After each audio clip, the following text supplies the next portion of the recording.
So look, this is an interesting story. Now I'm using my little janky microphones right now because I just want to throw it up in there because they done did something with the not TikTok, but what's this other little app that I be using? Clip art or CapCut or something like that. They didn't shut it down. So I'm using my clip champ. But with this brother right here, he came over to the U.S.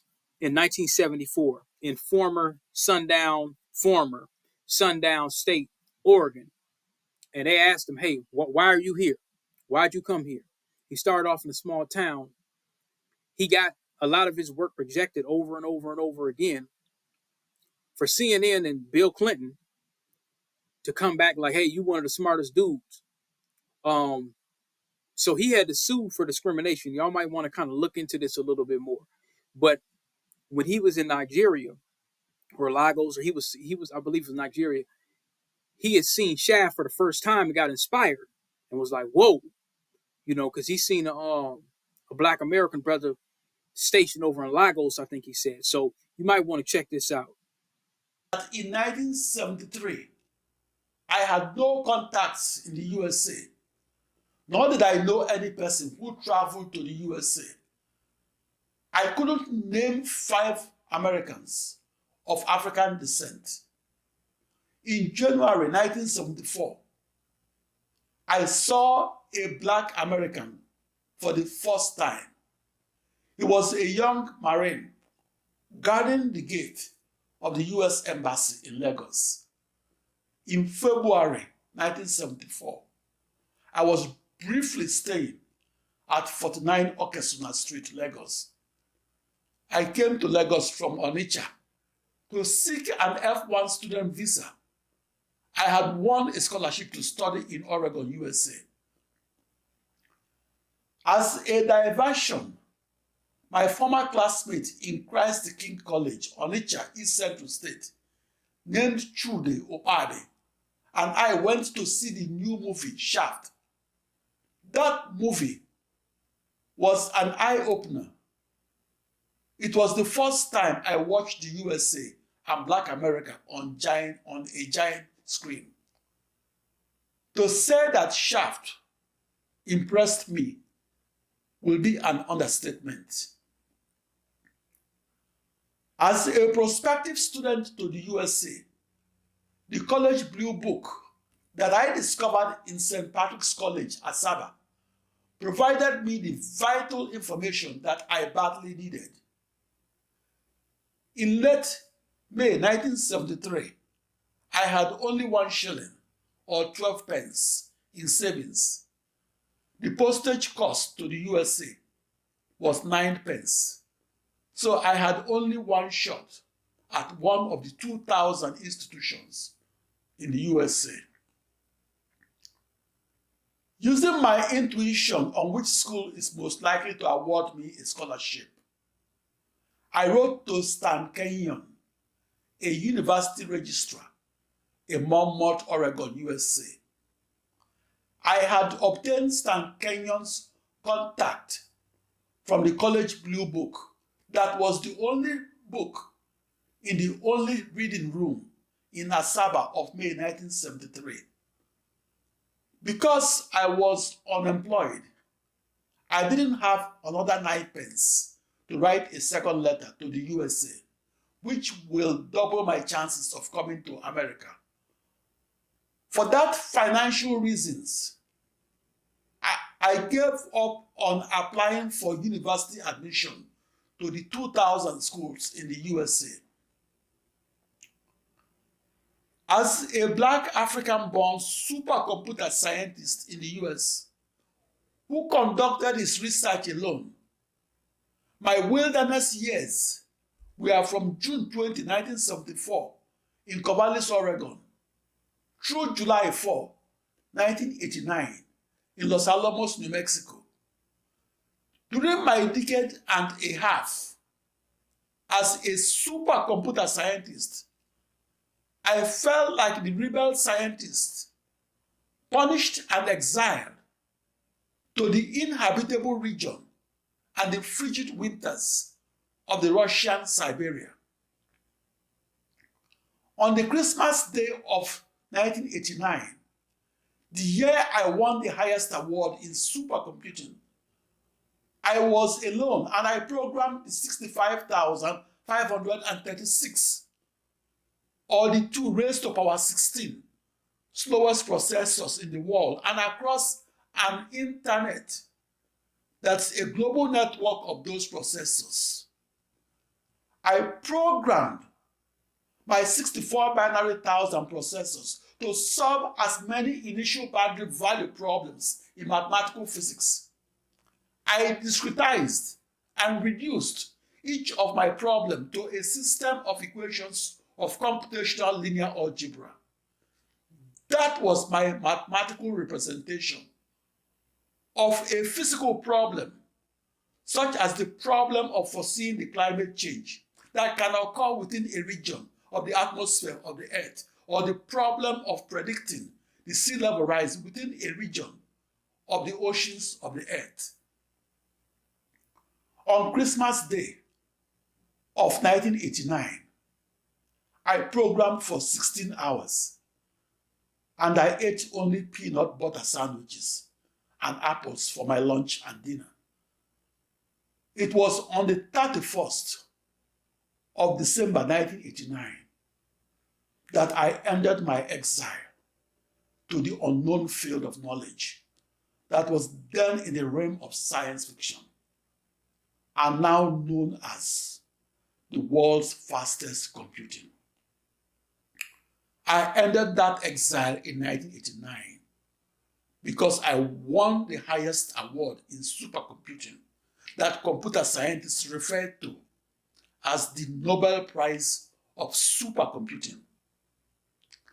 That was the highest acknowledgement of a person's contribution to supercomputing.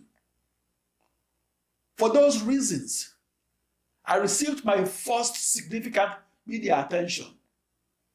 I also received the attention of scientists who rejected my contributions to the world's fastest computer. For years, most computer scientists mocked the technology of using the world's slowest processors to attempt the world's fastest computing and dismissed it as a tremendous waste of everybody's time. Today, the world's fastest computer is powered by millions of off-the-shelf processors instead of one custom manufactured processor. That paradigm shift or change in the way we look at the supercomputer is my contribution to computer science, and computer science textbooks have been revised to account for the new definition of the world's fastest computer. During the 1970s and 80s, my contribution to parallel supercomputing, the key technology that powers the world's fastest computers, supercomputers, was rejected a dozen times. If rejection was an Olympic game, I would have won its gold medal. I began programming the world's fastest computers on June 20, 1974, and began by programming a scalar supercomputer that was at 1800 Southwest Campus Way, Corvallis, Oregon, USA. 7 years earlier, that supercomputer was rated as the world's fastest computer.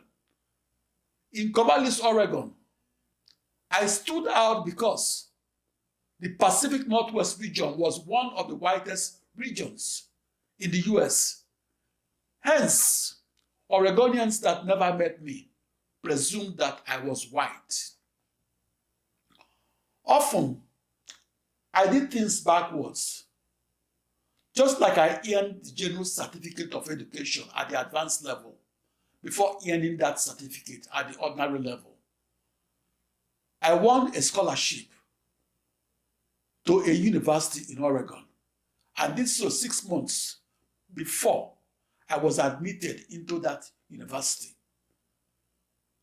I applied for admission when I received a scholarship from the USA that was dated September 10, 1973. That scholarship letter was my turning point. After I arrived in the USA on March 24, 1974, I discovered that Stan Kenyon worked behind the scenes to get me that scholarship. In late March 1974, I was one of only 3 Nigerians that were living in the small town of Monmouth, Oregon. In 1974, Monmouth was a strikingly old-fashioned, tight-knit community of 6,000 persons that had no resident black family. Monmouth had no public transportation, including a bus service. Monmouth is within the Willamette Valley, an area that has lots of bike trails, winding through covered bridges and scenic backcountry roads. In 1974, it was against the law to sell alcohol in Monmouth, Oregon. In Oregon, a question that I was often asked was this: where are you from?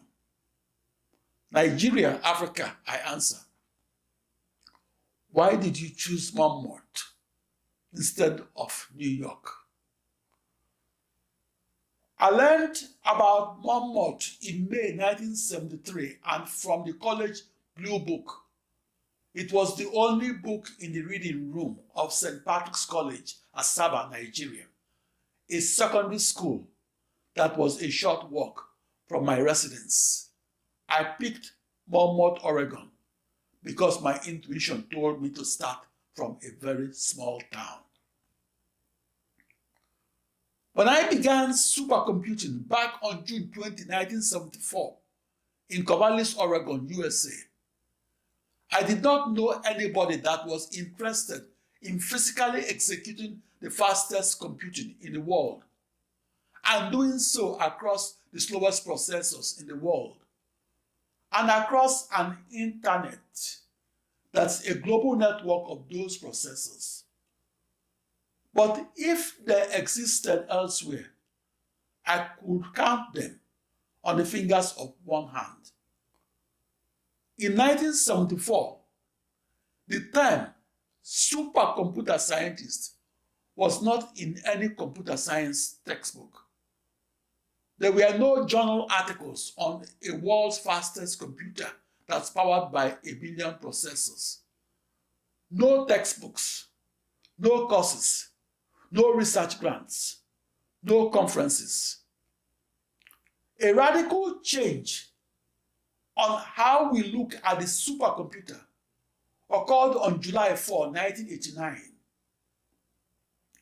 It occurred because my 65,536 slowest processors in the world defeated the fastest computer in the world and defeated it by an overwhelming margin and defeated it by solving the most compute-intensive problems at the crossroad where the frontiers of mathematics, physics, and computing intersect. Inventing the world's fastest computer demanded a deep knowledge of the most complicated mathematics. That was the precondition to harnessing millions of processors at once and to solving the most compute-intensive mathematical physics problems.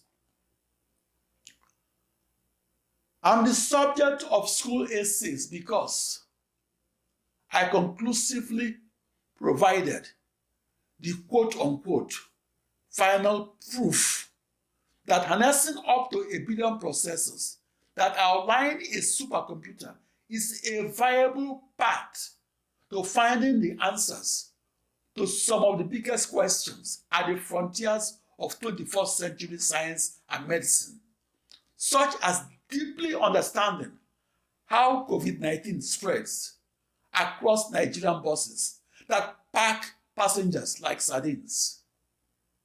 I discovered that the first supercomputing across the world's slowest computers is not science fiction. My discovery made the news because I was the first person to answer the most difficult mathematical question arising at the intersection of physics and computer science. If just one processor stumbled, all 1 billion processors would fall at once. The world's fastest computation that I executed on July 4, 1989, and across the world's slowest processors was the final proof that supercomputers should be powered by up to 1 billion processors. Thank you very much.